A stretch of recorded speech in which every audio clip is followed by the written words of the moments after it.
Bem-vindos a mais uma semana de Araçatuba SA, versão 2017.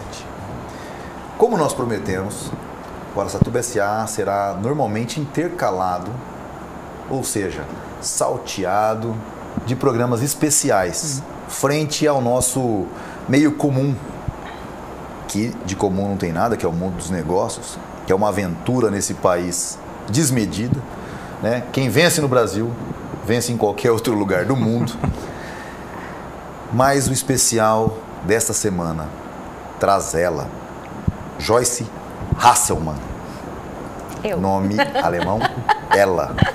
Nossa convidada do Instituto Liberal da Alta Noroeste, que veio fazer o nosso feijoada e palestra, um lugar para nós confraternizarmos, para nós estarmos entre amigos e para nós entendermos sempre, vindo os ares de fora, o que está de fato acontecendo com o nosso país. Como é praxe, uma praxe maior que tá sempre com esse cara aqui. Caetão, traz a Joyce para a conversa, Legal. Porque nós temos muita coisa para tratar aqui. Nós vamos falar de Joyce, de Sérgio e de Lava Jato. É isso aí, tem muita coisa, né, Rodrigo? Ou seja, são 5 programas, né? Exatamente. Né? Porque assim, vai falar de tudo isso. Eu já ia dizer, a gente vai fazer uma série, né? Exatamente, Joyce. Merece, né, Rodrigo? Merece, com certeza. Então, nossos programas já costumam ser curtos, né? Exatamente. Temos boas pessoas sentadas nessa cadeira, não vai ser diferente, hoje mais curto ainda, né, Rodrigão? E o mais engraçado é que quando a gente fala que é um programa de 1 hora, as pessoas falam assim, nossa, mas é um programa comprido. E quando começam a assistir, falam, nossa, mas já acabou? Mas já acabou. É verdade. É justamente assim. Ainda prazer bem. estar aqui com vocês, viu? Um Prazer, grande prazer. É todo nosso, é uma honra estar aqui contigo também, Rodrigo, sempre. E, bom, acho que vamos começar como sempre, né? Trazendo um pouquinho, conhecer um pouco da Joyce como jornalista, correto? Fala um pouquinho da sua carreira e como você chegou até hoje, né? Um fenômeno na web, uma das pessoas que mais influencia brasileiros, e aí imagino até... A maior influenciadora. Pesquisa que saiu essa semana. Ah lá, aqui. Até eu fiquei surpresa, falei, nossa, eu tô com essa bola toda. Bacana. Que então isso? vamos conhecer o pano de fundo, né? O que levou... E ao final da entrevista eu vou dizer por que você está com essa bola toda, tá grifado aqui. Vamos lá, vamos ao decreto depois, né, do Rodrigo. Eu comecei no jornalismo muito cedo, mas a minha ideia não era fazer jornalismo. Eu sempre fui... Quando eu olho para trás, eu vejo que eu já era jornalista desde pirralha. Por quê? Porque tava as crianças brincando e eu estava conversando lá com os amigos do meu pai, falando de política, com 8, 9 anos, e todo mundo achava muito bonitinho, né? Aquela menina ali conversando, olha como ela é inteligente, como ela fala as coisinhas, mas eu queria fazer medicina. Esse era o meu caminho, né? E estudei para isso, para passar para medicina. Passei em algumas universidades, inclusive numa federal, mas passei nos vestibulares no meio do ano. Eu já tinha nota para passar no terceirão, quando eu já não tinha mais como reprovar por falta, né? Eu estava em Cuiabá, meus pais estavam no Paraná. Por questões familiares, meu pai sempre viajou muito e meio cigano, morou em tudo que é canto desse Brasil. Então eu passei pelo Acre, Cuiabá, Ponta Grossa, Curitiba, São Paulo, o que você imagina. Mas nessa época estava eu em Cuiabá, porque eu tinha que terminar os estudos e meus pais tinham voltado para o Paraná, para o interior do Paraná, terra de Sérgio Moro, né, para Ponta Grossa. Pois bem, e eu fui visitá-los logo depois de ter passado no vestibular. Fui visitá-los, conheci uma garota em Ponta Grossa, que trabalhava numa TV, né? Mas não tinha nada a ver com jornalismo. Ela fazia merchan de diet shake. Olha, programa para emagrecer, aquela coisa toda.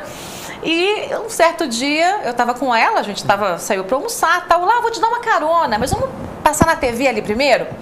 E eu cheguei nessa TV e estava tendo teste para apresentador de televisão. Tinha 10 pessoas na fila do teste. E eu sou assim, um pouquinho cara de pau, aquela coisa assim, brincalhona. E aí eu entrei e a recepcionista perguntou, você veio pro teste?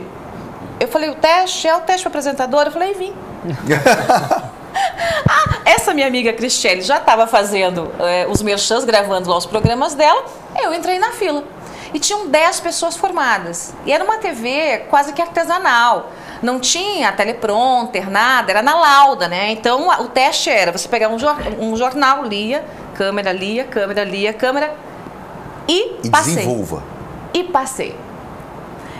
Quando eu passei, eu falei, meu Deus, e agora? Como é que eu vou dizer, né, pro dono da TV que era uma brincadeira? Aí eu mandei chamar o dono da TV, o nome dele era Léo, e falei, olha, eu não sou jornalista, eu tô de férias aqui, era uma brincadeira. Aí ele me deu um puxão de orelha, tal, isso não se faz, mas eu gostei muito de você. Quando é que você volta para Cuiabá, para retomar a sua medicina? Falei, bom, universidade pública já começa com greve, então eu acho que vai começar ali por abril, porque a época era assim, todo início de ano começava com greve. Ele falou, então fica aqui, fica nesse final de ano aqui comigo, e aí depois você volta e eu arrumo outra loira, ele brincou comigo ainda, arrumo outra loira para apresentar o jornal. E eu fiquei, e aí eu me apaixonei. Fui mordida pela mosca do jornalismo. Naquele ano teve vestibular atrasado, também por conta de greve na estadual. Eu, sem contar pra ninguém, fiz o vestibular, passei, foi uma confusão danada. E dali, assim, tudo foi muito rápido, porque eu fiquei um tempo nessa TV, ainda acadêmica. A CBN estava vindo para Ponta Grossa, eu fui fazer um teste na CBN para repórter. Não contei que eu não era formada, porque se você contasse, porta fechada, né? Então, primeiro eu queria mostrar o que eu sabia fazer. Fui fazer o teste e passei. Quando eu passei, eu fui contar pro dono que eu era acadêmica. Ele falou, poxa vida, mas acadêmica? Tudo bem, eu te contrato, mas vou te pagar metade do salário do formado. Falei, tudo bem, não tem problema, eu quero mesmo me divertir aqui. Comecei cobrindo as coisas mais assim, buraco de rua, manifestação, gente queimando pneu, fazer enquete, aquela coisa do jornalismo que ninguém quer, mas eu tava lá, né? Um belo dia, o editor de política resolveu ter lá um problema de saúde, né? Tava com dor de barriga, não sei o que, não foi trabalhar. E aí ninguém queria ir para a Câmara de Vereadores. Quem vai? Falei, eu vou. Fui para a Câmara. Voltei com 11 matérias. Olha. Em geral, se faz uma. Eu voltei com 11. Virei editora de política. Assim, tuft, do dia para a noite. Foi muito bacana. Comecei a levantar e fazer investigação, denunciar coisa errada. E os vereadores já todo mundo com medo de mim, aquela coisa toda.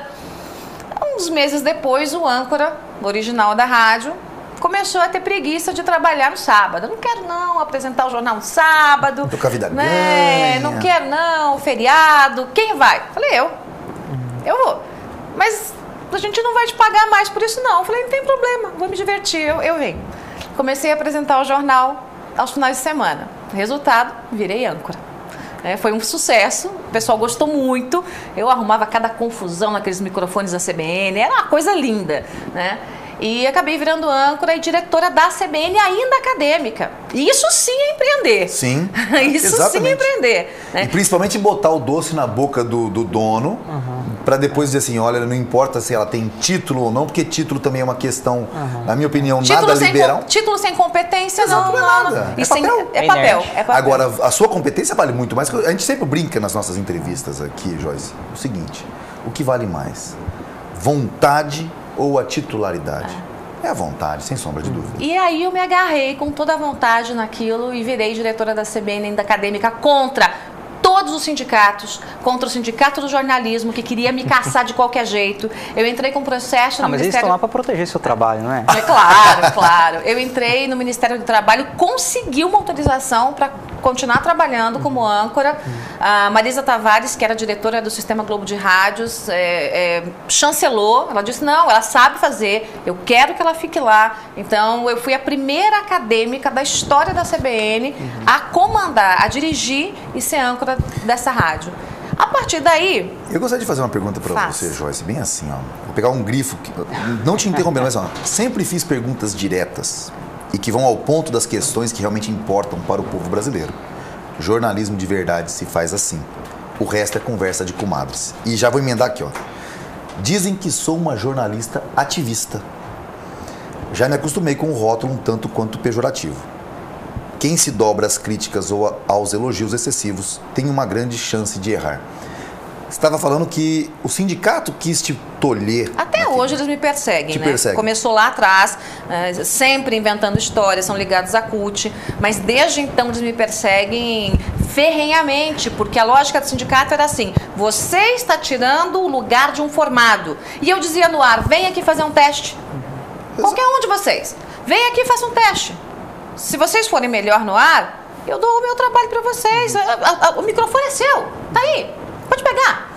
Mas a questão é pecado para qualquer sindicato de esquerda, qualquer criatura fazer algo que seja além do limite estabelecido por essa turma de esquerda. Exatamente.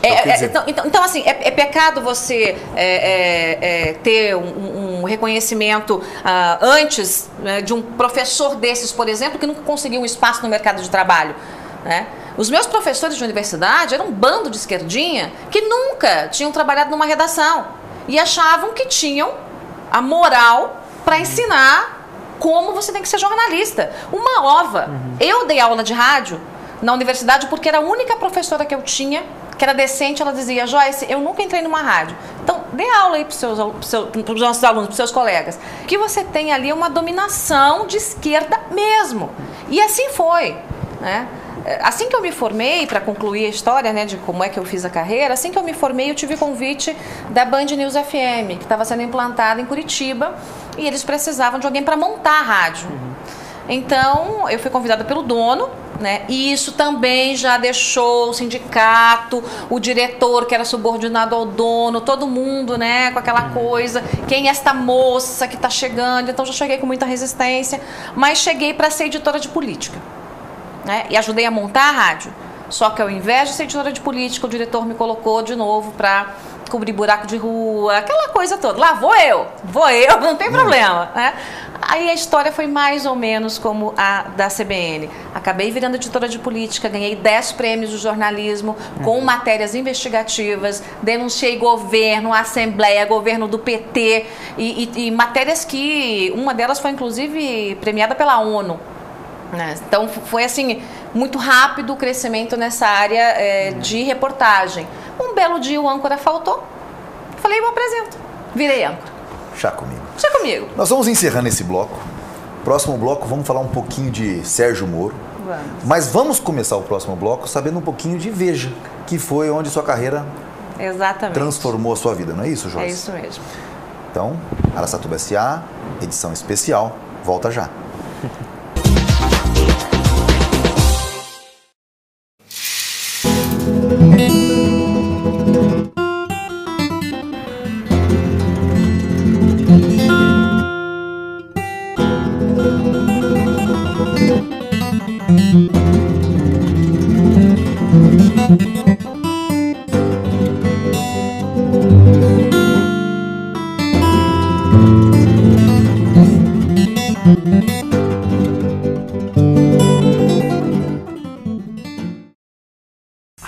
Natural, refrescante, leve, pura. Para matar a sua sede com saúde e refrescância, escolha a água mineral Araguá.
Você conhece o estilo de viver Tecnobens? Muito mais espaço pelo menor preço? Projetos modernos e ecologicamente corretos. Lazer mais que completo com o melhor para toda a família. O imóvel dos seus sonhos agora cabe no seu bolso. Tecnobens. Mais espaço, mais qualidade de vida e muito mais ecologia por metro quadrado. Natural, refrescante, leve, pura. Para matar a sua sede com saúde e refrescância, escolha a água mineral Araguá.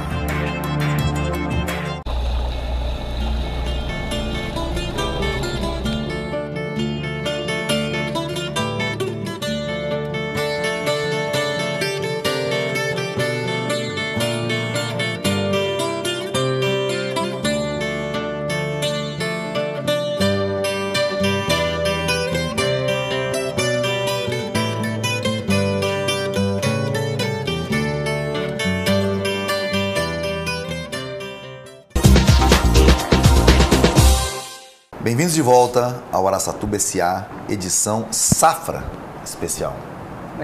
Isso é uma safra especial. Sim. Os nossos Araçatubas S.A.s especiais tem sempre um gosto de atrevimento diferente, dá um frio na barriga, não dá, cara? Dá, oxe. Você fazia aquela coisa sempre a mesma coisa, você pega o jeitão, por mais que é emocionante, o frio na barriga diminui. Hoje eu tô com frio na barriga, você começa meio que tatear por... Nós estamos também com uma mestra da comunicação, né, Rodrigo? Exatamente, complicado aqui pra gente. E nós não somos temos diplomados ainda por cima. Se o sindicato pega, nós estamos... Se o sindicato pega, vai dar problema. Tem que acabar entrevistando um sindicalista aqui para fazer a moral. Joyce, conta pra gente. O que foi a Veja, pra gente terminar o assunto de conhecendo a Joyce? O que foi a Veja, a loira do salto agulha? A Veja foi o seguinte, depois que eu passei pela Band News FM, virei diretora, minha cabeça rolou por questões políticas, eu fui para Record, passei pelo SBT, dirigi também um jornal lá, fui para Record. Quando chegou a época de eleição, o dono da Record me chamou e falou assim: Joyce, você é a nossa estrela, mas esse é um ano muito especial, 2014. Aí eu olhei para ele e falei: Leonardo, você quer dizer um ano eleitoral, né? Então eu queria que você maneirasse aquela coisa. Eu falei: tudo bem, Leonardo, eu vou embora. Eu levantei e não voltei nem para pegar o meu salário do mês. Fui embora. Assim. E aí eu falei: e agora? Já fiz tudo no Paraná, já dirigi todos os veículos do Paraná. Uma fedelha, mas como eu comecei muito cedo e rapidamente eu conseguia comandar os veículos, falei: agora ou eu vou embora do Brasil ou eu vou para São Paulo. Eu tinha um relacionamento ótimo com o Johnny Saad, dono da Band, porque ele reconhecia o que eu fiz na Band News FM Curitiba, líder de audiência absoluta em tudo, e eu estava negociando com a Band, em São Paulo. E aí apareceu a Veja. Eu conheci um colunista da Veja, o Ricardo Sete, e ele me disse: Joyce, a Veja está com um problema gigantesco, ela tem um canal de TV, na época era um canal, era a MTV, e precisa montar, quem comprou não pagou o canal, então eles precisam montar uma TV, e ninguém sabe nada de TV na Veja, porque todo mundo só escreve. Você tem os colunistas são da época das antigas, os melhores, ninguém tem de patavinas. Se você botar uma câmera na frente, eles têm um infarto. E a gente precisa montar uma equipe, precisa de uma âncora, precisa de... E você é a pessoa ideal. Me levou até o diretor à época, o Eurípides Alcântara, que no primeiro dia já me fez a proposta. Ele falou: não, é você é a TVeja, você é a TVeja. Pronto. Voltei para o Paraná, comecei a organizar as minhas coisas e aí que veio o Buziles. Quem não tinha pago, pagou. Então a Veja tinha um canal e depois não tinha mais. E aí eu disse para eles: vamos montar a primeira TV com grade fixa da internet do Brasil. Pronto. E foi sucesso. E ele: como assim? Quanto tempo isso leva? Eu falei: 48 horas. Me dê 48 horas e eu monto essa TV. E foi sucesso. Sangue empreendedor, isso a gente sabe que você tem. Mas uma coisa que me impressionou na sua história na Veja foi justamente você educou grandes jornalistas a serem comunicadores de TV, que não é fácil sair do papel e ir para a TV, porque é muito mais dinâmico, você não tem tempo, é uma coisa que você pensou, falou uma bobagem, muitas vezes Em especial porque esses programas com os colunistas eram ao vivo. Exato. Então o Augusto falou. Nunes, poxa, tinha um minuto, não é isso? Quem pode falar em um minuto? Essas coisas todas, não é isso? Eu tinha o Salto Agulha, eu fazia 4 jornais por dia, né, nos horários. A gente tinha um programa, toda semana um colunista diferente. Então na segunda-feira era um colunista, na terça outro, de segunda a sexta. Eu fazia um compilado do que ia ser a revista Veja do final de semana e jogava isso no ar. Então era uma série de programas o dia inteiro. Tudo saiu da sua cabeça? Tudo da minha cabeça. Inclusive cada nome de cada programa, o tempo, a duração, quem faria, como faria. Eu convenci colunista por colunista, porque foi muito difícil. Eu imagino. Eles não, assim, a resistência era muito grande. Eu vou dizer o seguinte, não é questão de imaginar. Nós estamos dentro da meca do jornalismo regional. E a grande paixão do nosso amigo José Henrique Nemosense, que é a TV, sempre teve vamos dizer assim, um entrave do jornalismo, sempre, assim, ter uma certa... Opa, vamos com calma com a TV, a gente precisa se acostumar a ela. Não é um desejar mal, mas um se acostumar. E você tentar fazer isso em tempo recorde é complicado, não é isso? Até o comercial também tinha uma prevenção, assim, quando demora. As pessoas têm que mudar toda uma matriz de como agir. Toda uma cultura de como agir ali dentro, né? Exatamente. Mas eu fui primeiro naqueles que eu já sabia que eram mais desenvoltos, né? O Augusto Nunes, o Reinaldo, que agora virou meu inimigo, né? Mas era meu amiguinho da Veja. Aí, para convencer o Guzo, foi assim, um parto. Mas eu fui, conversei, vamos. E ele, não, eu sou feio. Ele dizia, eu não sei falar. Eu falei, Guzo, você é ótimo, seu mau humor vai encantar as pessoas. E de fato, a gente lia textos tão eloquentes dele que ao vê-lo, até que ele tem dificuldade mesmo de se expressar. Mas ele tem um ser humano. Ele tem um humor ótimo. E você começa a ver o ser humano por trás da eloquência, que é muito bacana. Nós vamos encerrar esse bloco para começar o terceiro bloco, antes de nós falarmos de Lava Jato, que hoje comemora... Você não vai perguntar por que minha cabeça foi cortada na TV, já não? Deixa pro final. O Bloco Pimenta é o próximo. Deixa pro final. Isso é o tipo de coisa que se deixa pro final. Isso é coisa que deixa pro final. Porque no final tem um grifo que você vai complementar e vai responder isso aos nossos telespectadores. Mas a questão é, nós precisamos falar de quem é Sérgio Moro. O seu capítulo 3 do livro, os capítulos são sempre iniciados do jeito que eu gosto, com perguntas. As perguntas é que movem o mundo. Quem é Sérgio Moro? Como foi sua criação no Paraná? Como ele chegou até a posição de juiz? Como é que foi a carreira acadêmica dele? Pra gente acabar com esse negócio de ser bom moço, tá fora de moda, ser bom moço tá muito na moda. Joyce, começa o Bloco Pimenta apimentando os jovens a se mostrarem bons moços. É mais atrevimento ser bom moço do que ser um moço que Maria vai com as outras. O espertão. Começamos o próximo bloco com esse assunto.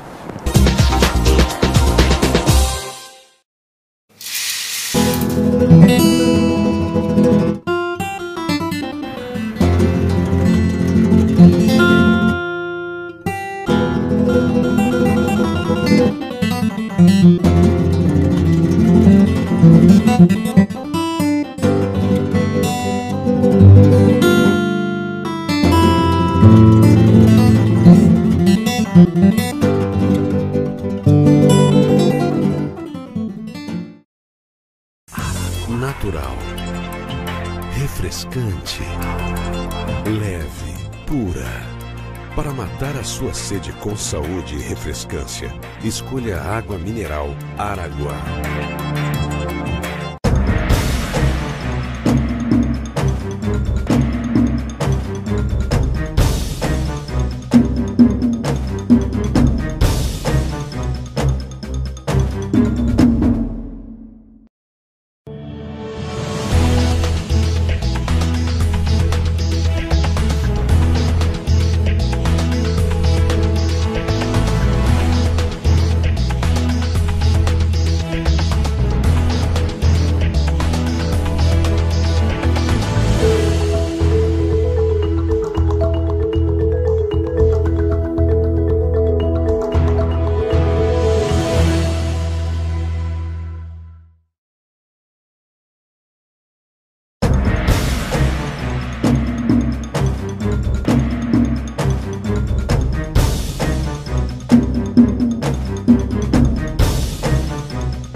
Você conhece o estilo de viver Tecnobens? Muito mais espaço pelo menor preço? Projetos modernos e ecologicamente corretos. Lazer mais que completo com o melhor para toda a família. O imóvel dos seus sonhos agora cabe no seu bolso.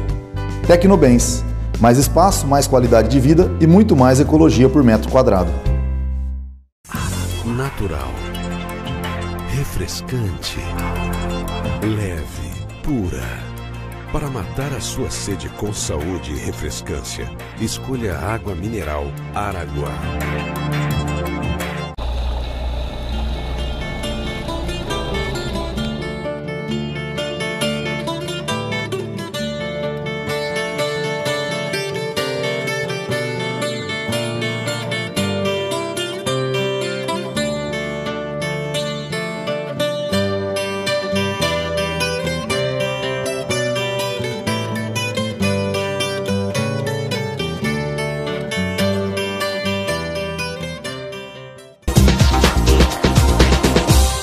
Bem-vindos de volta ao Araçatuba S.A.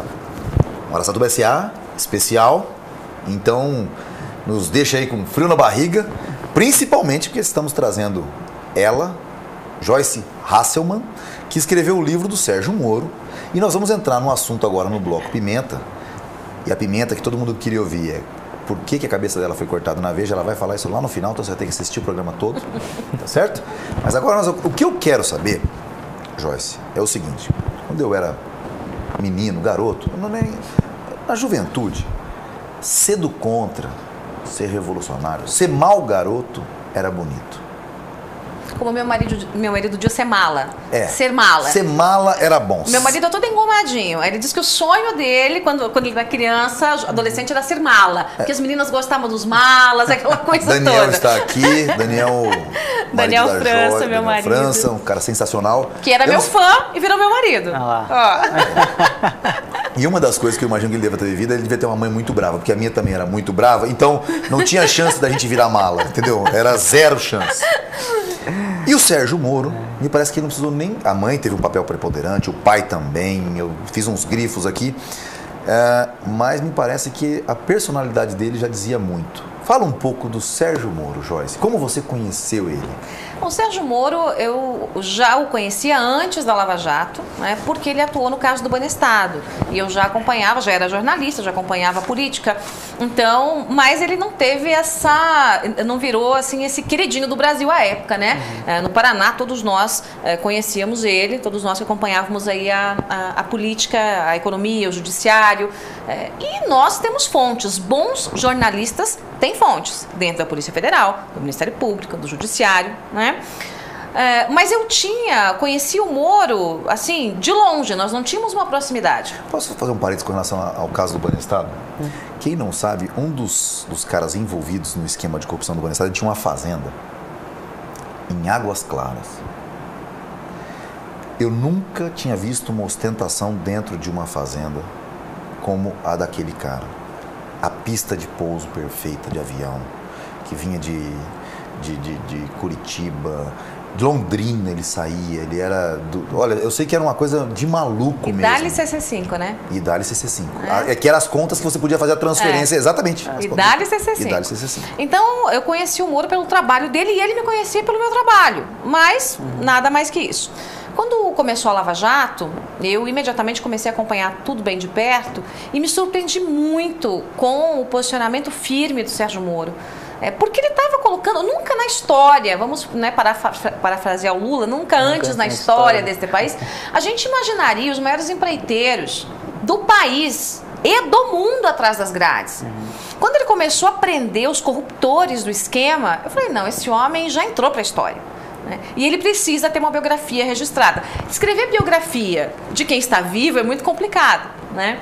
Mas eu fui lá com jeitinho, conversei com ele, conversei com a Rosângela, a esposa dele, né? E eles acompanham os meus vídeos, né? Então, ela escrevia para mim nos e-mails. A gente percebe que existe uma proximidade muito grande entre vocês, isso é fato, porque até no lançamento do seu livro ele esteve. Foi com ela, os dois, foi muito bacana. Assim, em Curitiba tinha o quê? Acho que 1.200 pessoas na livraria.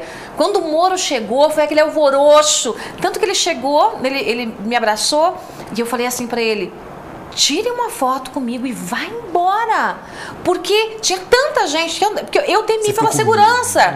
Eu falei, você vai sair pra onde? Você parece um maluco aqui. Eu falei, você é a estrela do Brasil. Você precisa ser guardado dentro de um cofre, né? Você não pode se arriscar.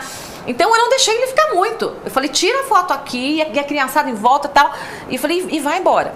Mas o Moro é esse menino que teve uma mãe brava também. É a Dona Odete. Muito católica, a Dona Odete. Né? O pai dele foi professor, ela também é professora. O que você diz do pai dele quando você escreve assim, um posicionamento político nada ideológico? Porque tentaram ligar muito o pai dele ao PSDB. Ah, tá. Tentaram ligar o Moro ao PSDB, né? Então, durante muito tempo, disseram que o pai do Sérgio Moro foi um dos fundadores do partido em Maringá. Isso é uma mentira. Como se inventa a estratégia, de novo, da esquerda, inventar a mentira, destruir reputação, porque ligar o Sérgio Moro a um partido é dizer que ele está fazendo isso, né, as investigações... Com outras intenções. Com outras intenções, simplesmente para prejudicar o partido que está contra o PSDB, que no caso era o PT. Então foi essa uma estratégia, e por isso eu disse, ele era politizado, né, um professor de geografia, né, o Moro, inclusive, também deu algumas aulas, né, de geografia, mas ele não tinha essa coisa de partidária, ele era politizado. Durante algumas vezes no livro você fala sobre a gente não ter um Messias, que quem aposta em pessoas pode quebrar cara, traduzindo. O Moro me falou isso. Eu imagino que isso tenha vindo muito do pai. Quando eu li esse trecho que eu grifei, eu pensei assim, isso era um cara que entende que política é uma coisa. E foi uma dificuldade no começo com o livro, porque eu comecei a falar com os familiares, com o irmão dele, com a Rosângela, e todos eles me diziam o seguinte, Joyce, o nosso receio é que o Moro seja visto como um messias, um herói. E eu ainda brinquei, falei, bom, aí é problema dele, porque ele já é um herói. Messias eu concordo, mas herói não tem jeito. O Moro é o nosso herói. Né? Nós aqui, quando cogitamos no assunto de trazer o Moro, nós começamos a imagina se acontece alguma coisa com o Moro aqui em Araçatuba. Não, aqui costuma acontecer um monte de coisa, não vamos trazer. Olha o medo. A vida dele mudou completamente, né? Mas ele foi esse menino super dedicado, ele tinha bastante amigos, mas assim, a mãe e o pai davam hora para voltar para casa. Então, olha, 11 horas em casa. Então não tinha essa conversa de virar a noite embalada. Ele já sabia que queria ser juiz. Então ele entrou na universidade para ser juiz. Ele teve um emprego só antes de prestar o concurso. Até por uma obrigação da magistratura, né? Acho que você tem que ter um tempo de 2 anos, se não me engano, como advogado. E ele passou por um dos grandes escritórios do Paraná, do Barcelos, que é uma coisa assim, do Bacelar, que é reconhecido. As pessoas brincam no Paraná que se o Bacelar disser a Constituição está errada, é porque está errada. Porque ele realmente é um papa nessa área do direito. E como juiz muito jovem, você viu que o Moro foi capaz de fazer. Ele é sensacional. E eu fiz um grifo com asterisco, com tudo que eu podia marcar aqui. E eu faço questão de ler essa parte, porque quando a gente fala muito na justiça do Brasil, os empresários olham para a justiça como um inimigo por conta da justiça trabalhista. Vou fazer uma leitura aqui. Moro também foi um juiz realmente equilibrado diante de empresas. No caso de sonegações de impostos que decorriam de dificuldades financeiras, porque nesse país, você levar a coisa com essa carga tributária é quase que um trabalho hércules, aplicava penas mais brandas. Caso contrário, então, justiça, juiz, julgando, olhando caso a caso, sempre aplicava punições rigorosas. Era safadeza, punições rigorosas. Chegava a citar o jurista constitucionalista Cass Sunstein, acho que deve ser assim que se pronuncia, democrata que trabalhou no governo de Barack Obama. Dizia ele em seus textos: mercados não devem ser identificados a prioristicamente com a liberdade. Eles devem ser avaliados segundo sirvam ou não à liberdade. E eu gosto disso daqui porque ser liberal é isso, né? É de fato isso. Agora, o Moro é essa figura encantadora. Ele é extremamente tímido. Quando você, assim, ele é muito... Arrancar um sorriso do Moro é difícil. E quando ele sorri ainda, aquele sorrisinho de lado, né? Aquela foto sua, preta e branca, eu botei como capa da minha página no Facebook, que é uma foto sua com ele. Você, acho que passando um recado, mas ficou tão bacana, como se fosse uma coisa carinhosa, como se dizendo alguma coisa para que ele tomasse um cuidado, alguma coisa, e ele com um sorriso de menino, ouvindo com toda a humildade. E quando ele chegou no lançamento, ele falou assim: Joyce, olha, obrigado e tal, mas eu não sou tudo isso que está no livro. Eu falei, você é, Moro, você é muito mais do que isso. Ele é extremamente simples. Sempre foi. Agora ele tem que andar cercado de segurança, trocou os 2 filhos de escola, aquela coisa toda. Eu até evitei tocar nesse assunto filhos no livro para proteger. Né? Mas antes ele ia trabalhar de bicicleta. Antes da Lava Jato, pegava a bike dele, pedalava, chegava lá no fórum. Então sempre foi muito simples, aquela coisa de ir no supermercado, fazer compra, coisa que ele não consegue mais, né? Porque agora ele virou esse herói que está realmente enfiando a mão nessa sujeira e limpando o nosso Brasil. Para a gente encerrar esse bloco, eu gostaria de deixar uma pergunta no ar para começar. Uma pergunta ou uma frase que é o começo de um subitem no seu capítulo. Um juiz que criticou a economia tucana. Então, de fato, Joyce, Moro não tem partido político. Se tem algum pensamento político, qual é? Começamos o próximo bloco com uma pergunta dessas.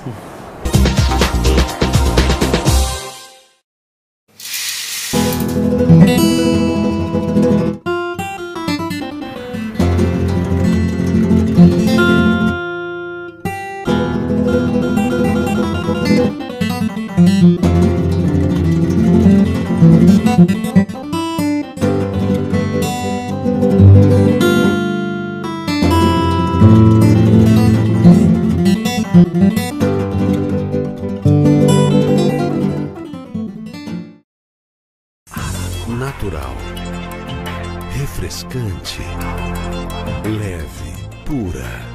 Para matar a sua sede com saúde e refrescância, escolha a água mineral Araguá.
Você conhece o estilo de viver Tecnobens? Muito mais espaço pelo menor preço? Projetos modernos e ecologicamente corretos. Lazer mais que completo com o melhor para toda a família. O imóvel dos seus sonhos agora cabe no seu bolso. Tecnobens. Mais espaço, mais qualidade de vida e muito mais ecologia por metro quadrado. Natural, refrescante, leve, pura. Para matar a sua sede com saúde e refrescância, escolha a água mineral Araguá.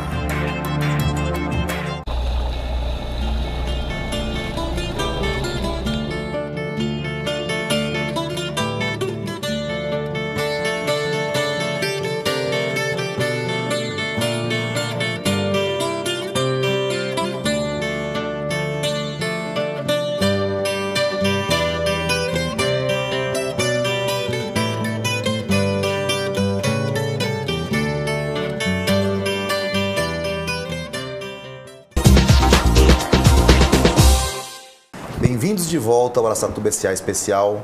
Essa semana, Joyce Hasselman aqui com a gente. A responsabilidade nossa, né, Caio? Cresceu muito.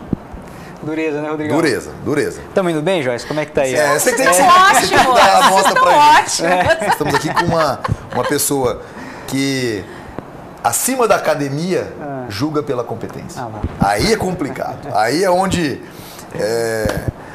a gente fica, vamos dizer assim, lisonjeado, e quando tomamos críticas também aceitamos para procurar corrigi-la, porque a vida é feita disso, de acertos e erros. Justamente. Para começar rapidamente, Então, o Moro, principalmente na época do Banestado, era um governo tucano, não era? No caso do Paraná, naquela época? Um governo... A gente tinha naquela época o PFL. PFL. Que depois virou o DEM. Que depois virou o DEM. Então passou ali pelo Lerner, depois passou pelo Requião, né, que PMDB, que é mais PT, esse PMDB é mais PT que qualquer outra coisa. Aí depois veio o Lerner e o Requião sempre disputando, né, um com o outro. Aí depois veio o Beto Richa, né, que está no seu segundo mandato. Mas ele foi... Qual que é a visão política do Moro? Olha, o Moro, ele não gosta de falar desse assunto, assim, olha, qual é o partido que eu acho melhor ou pior, né? O que o Moro enxerga é a mesma coisa que eu enxergo. O que a gente tem no Brasil, na verdade, é uma união de corruptos, implantados ali, encostados em siglas que não representam absolutamente nada para assaltar o bolso da nação. Diga para mim, qual é um partido que você pode dizer, agora estão discutindo lista fechada, qual é o partido que você pode votar, assim, colocando a mão no fogo? Neste partido, você tem o DEM tem o Rodrigo Maia, olha o que o Rodrigo Maia está fazendo, uma esculhambação na Câmara dos Deputados, né? Aí você pensa no outro partido, o PPS foi Partido Comunista, mas hoje faz mais oposição que o PSDB. Então, é uma loucura. No Brasil, essa questão partidária é uma loucura. Né? E o Moro, ele não gosta realmente de se misturar nessa questão partidária. Ele vê o ente público, o que ele tem que fazer, e pouco importa qual é o partido dele. Saiu da linha, né? E se não tem foro, é Moro. É assim que funciona. Gostei desse termo. Se não tem foro, é Moro. É Moro. Poetiza, né? Exatamente. Legal, bacana. E assim, até estamos falando de Moro, Rodrigo, em breve vamos entrar falar um pouquinho da Lava Jato em si.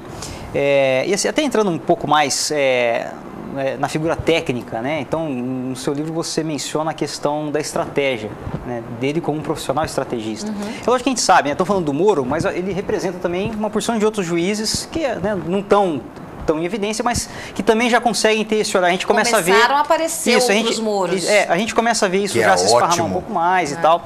E assim, um dos motivos é justamente esse, você cita aqui, né? A complexidade normativa dos projetos, dos processos jurídicos. Ninguém derruba. É uma encrenca, né? Além de se arrastar, é muito complicado você, né, ter o arcabouço todo ali de provas, né? E os procedimentos para conseguir levar adiante uma justiça, né, como essa. E assim, até uma pergunta, porque você certamente investigou bastante a respeito disso, né? E fala aqui no livro também. Qual que é a sacada dele? Lógico que assim, ele tem uma porção de artimanhas, obviamente não é a palavra mais adequada, uma porção de estratégias, né, para conseguir compor e levar adiante, né, os seus processos, né? E aqui você menciona também que ele então consegue sobrepor os aspectos técnicos com relação à comoção social. Que nem, às vezes, aqui a gente pegar e ler uma página de jornal, né, e ter, né, um furor ali de opiniões é uma coisa. Na posição dele não pode ter isso. Qual que é o caminho ali para... o Moro... Para conseguir se isentar disso e ainda assim, tecnicamente, conduzir adequadamente o processo. O Moro, ele realmente é um juiz muito técnico e muito preparado. Ele é um devorador de livros. Uma coisa até que a Rosângela falava para mim, olha, eu falei, mas como é que fica a família? Ela falava, olha, a gente perde muito tempo, né? A gente, em tempo familiar, mas quando ele está com a gente, ele compensa tudo isso e tal. Então, assim, ele realmente conhece, ele sabe do que está fazendo, sabe como desenhar e julgar os processos, tanto que os processos dele não são derrubados. Senão, você não tem praticamente reforma em nenhuma sentença do Moro. Você tem uma ou outra lá, mas é assim... Uma pequena correção aqui no Tribunal Regional, né? O Supremo não derruba o que o Moro determina. Então, assim, ele tem uma qualidade técnica impecável. E a estratégia, que é o que você perguntou, a estratégia digamos assim, jogando o xadrez da Lava Jato. Muita gente me pergunta por que o Moro não prendeu ainda o Lula. Calma. Essa vai chegar o momento. Quer dizer, se tivesse sido de ponta cabeça a Lava Jato, começamos prendendo Lula, deixa os empreiteiros soltos. Já não tinha ninguém mais no Brasil. Acabou.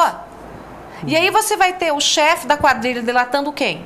Não, você tem que pegar, colocar na cadeia, primeiro reunir as provas, ter as delações para mostrar quem é quem no meio do processo e ir limpando os bandidos, né, um a um, para ir desmontando os esquemas de corrupção. Porque não adianta você simplesmente botar uma figura na cadeia e manter um projeto corrupto de poder, e manter toda uma corrupção ali dentro. Então o Moro se preocupa com isso e se preocupa também com o futuro do Brasil. Para não acontecer como aconteceu na Itália. Com as mãos limpas. Exatamente. Isso. Agora, o que eu quero complementar é traduzir para os nossos telespectadores a seguinte pergunta nua e crua. Você diz assim, até quando ele erra, vou botar um aspas aqui pelo seguinte, quando aquela situação da gravação do Lula Cadilho, a divulgação do áudio, ele volta atrás no final e diz, talvez eu não devesse ter... Até aquele jeito de falar aquilo, valeu uma... Ali a nação avalizou, a partir daquele... eu acho que eu exagerei. A nação veio de estar e exagerou nada. Na verdade, assim, ele construiu a defesa do porquê ele divulgou os áudios. Aqui no livro, inclusive, ele mostra, tem um parágrafo falando justamente disso. Tem uma coisa importantíssima grifada aqui, que ele diz assim, nada disso seria possível sem a imprensa. Exatamente. Quanto estrategicamente, e essa é a grande pergunta, ele se alicerça na imprensa dentro da Lava Jato? Eu não digo nem na imprensa, eu digo... na opinião pública, mas vamos dizer assim... Na opinião pública, no que é de interesse público. Sim. Publicizar uma informação de interesse público está acima, por exemplo, de manter uma informação, é assim que o Moro entende, guardada na gaveta. E foi por isso que ele tirou, não foi ele que publicou os áudios, mas tirou o sigilo. Porque ele entendeu que a publicidade era necessária pelo interesse público do momento. Não tivesse ele tirado o sigilo desses áudios, Lula continuaria ministro e Dilma estaria lá. Exatamente, eu ia dizer, sem esse áudio divulgado, nós não teríamos impeachment. Então o Moro, ele não errou. Ele deu um passo, assim, leve atrás, porque estava tomando, uma enxurrada de críticas, inclusive no Supremo e tal. Então ele falou, tudo bem, vocês querem que eu diga que eu errei? Pode até ser que eu errei, tá tudo bem, mas ele não errou. Eu conversei com vários juristas, não só com ele, grandes juristas, né? Conversei com o Modesto Carvalhosa, conversei com o Ives Gandra, e eles me disseram, o Moro não errou, o princípio da publicidade está acima, porque é o interesse público. Quem não quer saber que uma presidente da República está negociando com um ex-presidente para impedir que o ex-presidente seja preso? Uma coisa que eu nunca entendi na política brasileira, de homens públicos, é o direito de reservar assuntos que devem ser públicos. Claro. Homens públicos têm que se explicar em público, negociar em público. Tem até um termo aqui que a publicidade garantiu o apoio da opinião pública às ações judiciais, impedindo que as figuras públicas investigadas obstruíssem o trabalho dos magistrados. O que, como foi visto. Você também parou aí? Foi de fato tentado, que é o que eles estavam tentando. Exatamente. Não houvesse... Então eu defendi o Moro com unhas e dentes. E quando houve essa publicidade... Mas fala, você conhecendo o Moro, esse assumir, talvez eu tenha errado. Ele sabe que acertou. Ele sabe que acertou. Ele sabe. É isso que eu gostaria de saber. Ele sabe que acertou. Mas ele sabe também que falando aquilo naquele momento, a opinião pública estaria ali para dar apoio a ele. Ele é intocável. Se nós tínhamos que escutar isso. Será que não? Eu não sei se ele faz essa coisa de, olha, eu vou jogar essa informação para a opinião pública estar do meu lado, para eu ser intocável. Não combina muito com o Moro, não é o jeito dele. O que ele quis mesmo foi dar uma apaziguada, em tantas críticas que estava acontecendo, o pessoal do Supremo pegando no pé dele, mas ele sabe que acertou. Retomar o foco para onde interessa. Exatamente. Também é muito comum vamos trabalhar, ele sozinho botou na cadeia, condenou muito mais gente que o Supremo, durante toda a existência do Supremo, ele conseguiu quebrar uma quadrilha, que, como eu disse, é a quadrilha dos grandes empreiteiros desse Brasil, e conseguiu mostrar o lado político. Ele prendeu o Delcídio. Sim, um senador da República. Então, assim, vamos lá. Cerveró foi para a cadeia. Você teve os grandes caciques da Petrobras na cadeia. E você tem, se o Moro tivesse a possibilidade, se não houvesse esse foro privilegiado, que é uma sem-vergonhice, você não tem a dúvida que esses citados na Lava Jato, todos, estariam atrás das grades, que o Renan estaria preso, que ministros estariam na cadeia, que outros senadores e deputados estariam na cadeia, não tenho dúvida. Só encerrando esse bloco, E nós vamos fazer do bloco de encerramento mais comprido da história, que é o próximo bloco. Não é isso? Já vamos esquecer até timing. Mas eu quero terminar esse bloco dizendo o seguinte. Você precisa dar um jeito de ler este livro. Você precisa dar um jeito de ler este livro. Por que eu digo isso? Aqui estão todas essas informações. Isso não é um merchan não, viu, Joyce? Não, isso aqui é uma obrigação de leitura para as pessoas entenderem a história que nós vivemos. Então, para a gente começar o próximo bloco desse Araçatuba S.A. especial, eu quero saber, ação de Lula contra Joyce. Quero saber também, justamente o quê? Faz 3 anos que nós startamos, hoje é aniversário de 3 anos da Lava Jato. Você pegar uma história de um metalúrgico que perdeu o dedinho e se tornou presidente, o primeiro diploma da vida dele... Diploma, né? O diploma da vida dele foi o diploma de presidente da República. E acabar com a biografia do cara ainda em vida, nós revolucionamos tudo aquilo que nós conhecemos de história contemporânea de ascensão e queda, são 2 lados da mesma moeda. Começamos falando sobre a ação de Lula contra Joyce no próximo bloco.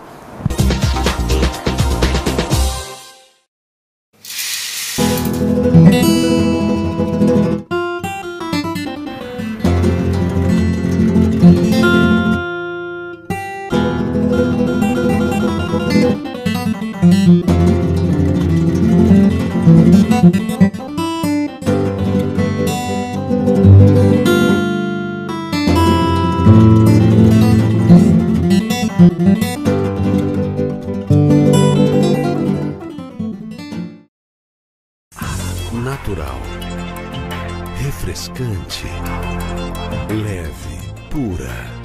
Para matar a sua sede com saúde e refrescância, escolha a água mineral Araguá.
Você conhece o estilo de viver Tecnobens?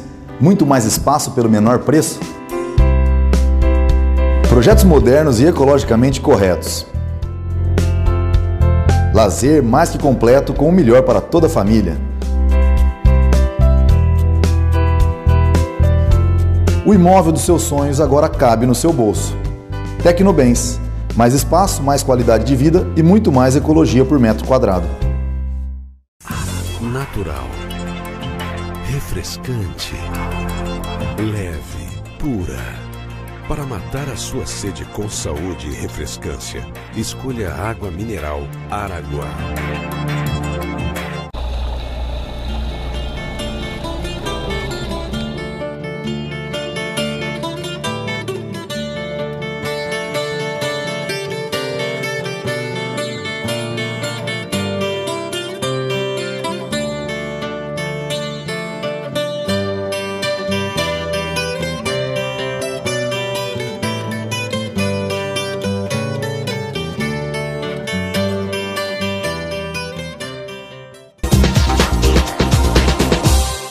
Bem-vindos de volta ao nosso Araçatuba S.A. pra lá de especial. Caetão, eu tô me satisfazendo aqui de certa maneira, porque você ter essa oportunidade que nós temos, nós dois empresários, quando que a gente ia ter a chance de poder entrevistar uma jornalista como a Joyce? Pois é. Quantos jornalistas não vão morrer de inveja? Mas tudo bem. E é um assunto que é coqueluche e assim, a gente acaba tendo né, um acompanhamento mais distanciado, né, Rodrigo? Exato. Então é legal que agora dá para aprofundar um pouco mais, tirar um pouquinho mais de informações, de curiosidades. Bom, né? E nós vamos sair daqui, ainda vamos bater um papo, jantar. Você imagina o tanto de conversa que não vai ter de bastidores, viu? Joyce, Lula, o homem que saiu das massas, lutou contra o Collor, caçador de maravilha. Uma biografia indiscutivelmente cheia de coisas que todo mundo gostaria de ter. Menos, né? Acabar preso no final. Até a Lava Jato. Até aí, o fato de ter saído de massa e conseguir alcançar poder, não tem nada de errado com isso. Não, exatamente. O problema está no... Isso é bonito. O problema só fazendo, é que ele implodiu a própria biografia. Isso, Lula, na verdade, não foi, é um livro que eu penso em escrever. Não é nada que, Lula, o homem nada que alguém de fora... Isso, acho que implosão é a... Vale a pena. Porque, e continua colocando dinamite, né? Exato. A grande questão é que tudo foi desenhado, para quem conhece a história lá atrás, como começou no sindicato, para quem conhece a história mesmo do regime militar, que Lula lutava contra o regime, mas era informante do regime. Quem conhece Mário Amato e Lula numa conversa dentro da Fiesp vai saber o que está se dizendo. Lula sempre foi essa figura que eu posso dizer asquerosa, pode até não concordar, mas eu posso dizer asquerosa, que sempre atuou dos dois lados, mas que tinha um projeto de poder e não um projeto de Brasil. E aí é que está a grande confusão. Aliás, até hoje, nós temos um projeto de governo e não temos um projeto de Brasil. Estado, exato. Ninguém entende a diferença entre governo e Estado. Não há uma política, né, de Brasil. É por isso que eu digo que você tem um bando de siglas lá se digladiando para ver quem fica com o naco maior da coisa pública.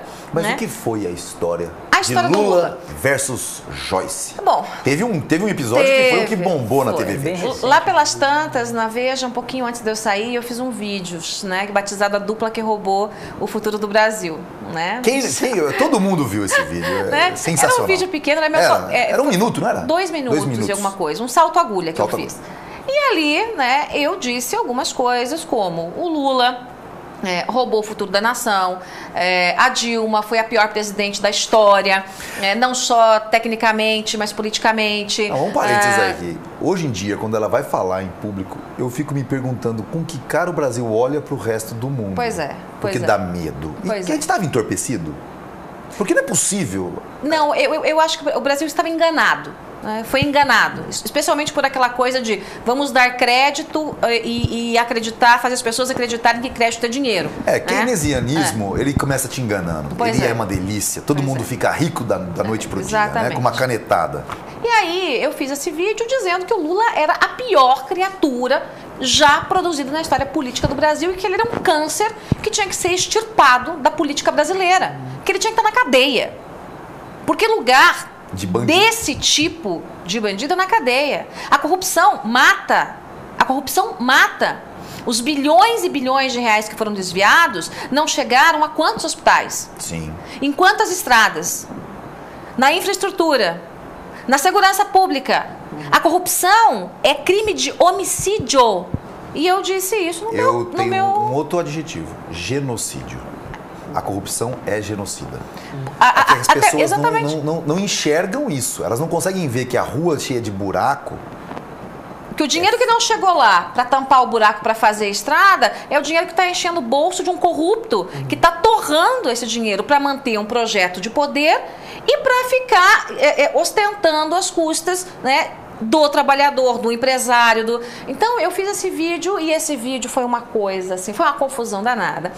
Porque daí o Lula botou... A partir daquele dia a gente falou assim, a gente sabe pra que essa loira veio. Foi o pensamento assim, olha, agora eu sei pra que essa loira veio. O João Santana entrou no caso, por quê? Porque o João Santana sempre criou uma imagem de o PT vende o futuro para você, te dá um futuro. E eu disse, o PT roubou o seu futuro. O Lula roubou o seu futuro. Então aquilo bateu tão pesado, né? E eu até não achei tão pesado, até achei que falei pouco. Mas acabou incomodando, né? Incomodando o marketing, incomodou a Dilma. A Dilma me mandou um e-mail desse tamanho, né? E eu mandei um outro esculhambando ela maior ainda. Ela te mandou um e-mail desse tamanho, mas foi ela mesma que escreveu? Cheio de dia português, foi ela. E você conseguiu entender? Então você tá com um QI muito mais alto do que porque não dá pra entender o que aquela mulher fala. Foi uma coisa assim. E aí, a partir dali, poucos dias depois, começaram a tirar alguns dos meus programas. Não se acreditava naquele momento na Veja no impeachment, né? E eu dizia, quando ainda tinha campanha eleitoral, se a Dilma ganhar, ela vai ser empichada.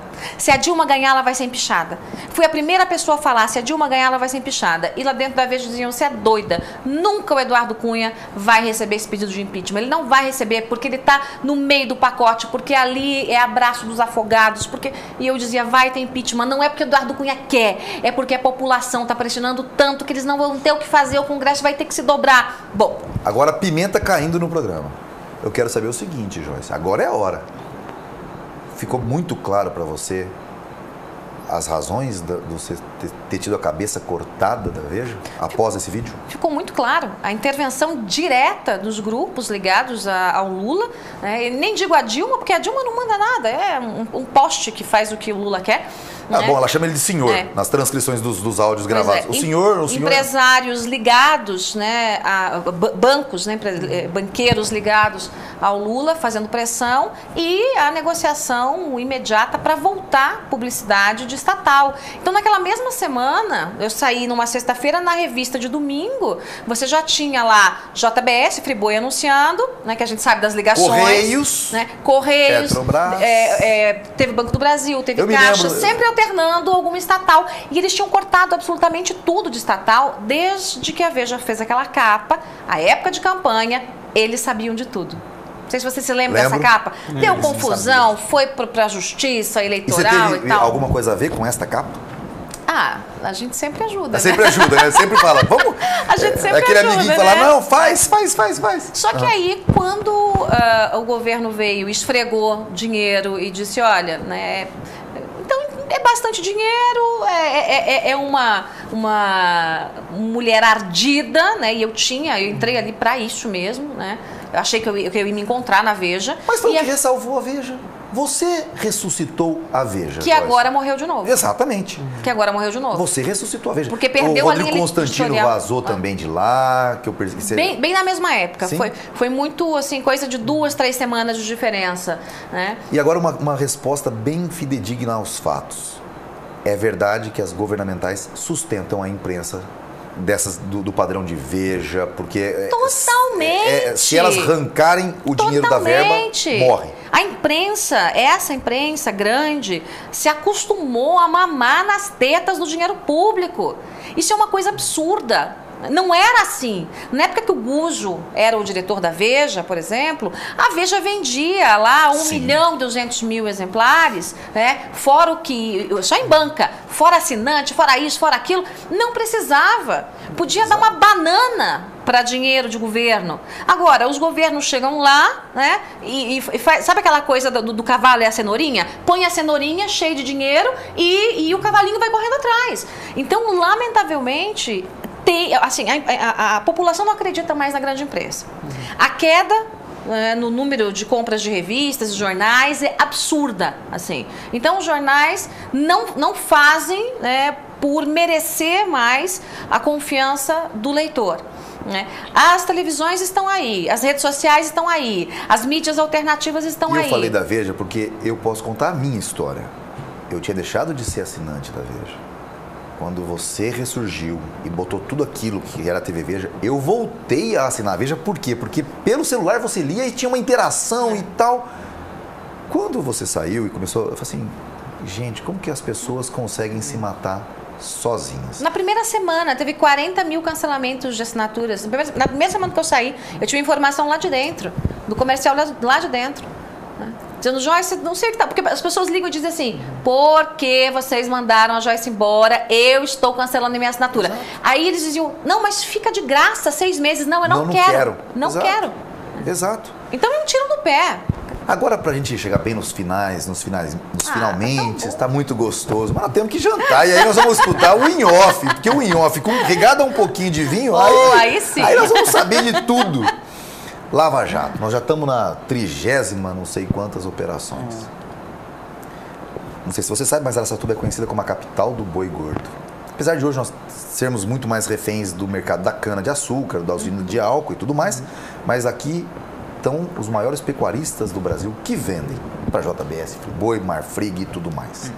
Nós temos essa lenda no sangue, a carne aqui tem que ser a melhor do Brasil, aqui dava o preço na carne, a capital do boi gordo. E hoje, 3 anos...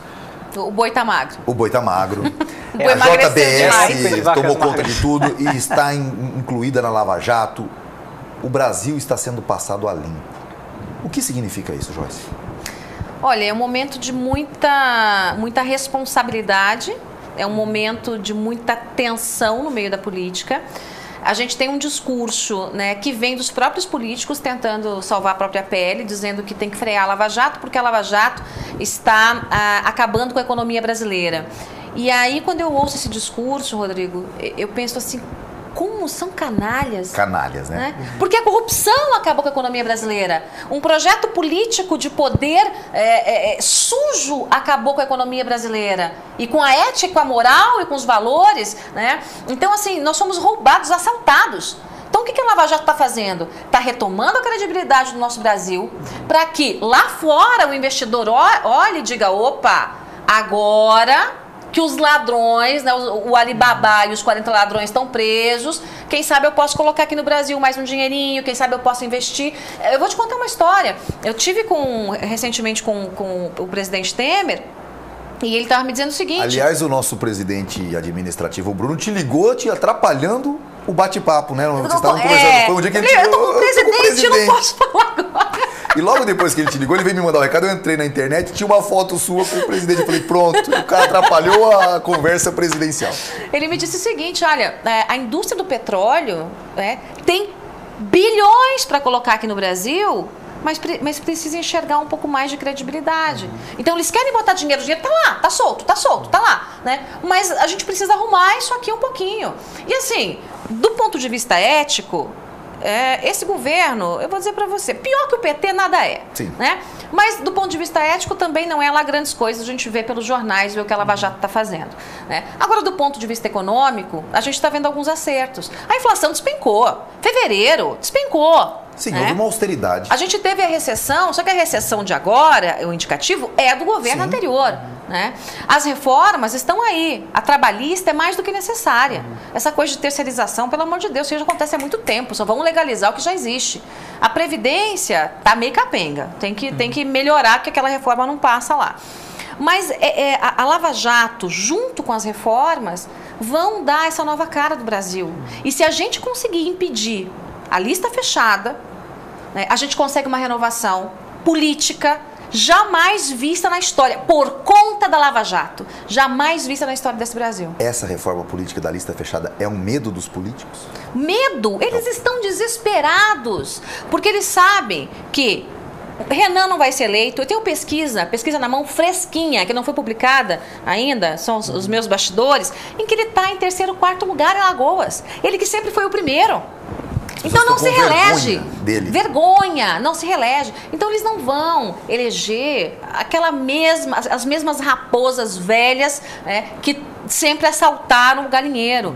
Então a renovação, olha, eu vou dizer para você, se continuar a lista aberta e se tiver nomes bons na política, você pode apostar numa renovação de 60% no mínimo no Congresso. Agora, com a lista fechada, eles vão apresentar uma lista, a gente não vai saber quem está votando e quem tem prioridade, segundo o próprio presidente do Senado, é quem já tem mandato. Ou seja, vai ficar os mesmos. Né? E quem são os mesmos? Eu digo, olha, o Congresso é o seguinte, você tira lá meia dúzia, 10, 12, que são os honestos, o resto cerca e transforma em presídio. Porque é isso que nós temos no Brasil, lamentavelmente. Infelizmente, estamos chegando ao final do programa. Eu gostaria de encerrar o programa hoje lendo uma coisa que é dela, mas tem muito a ver comigo.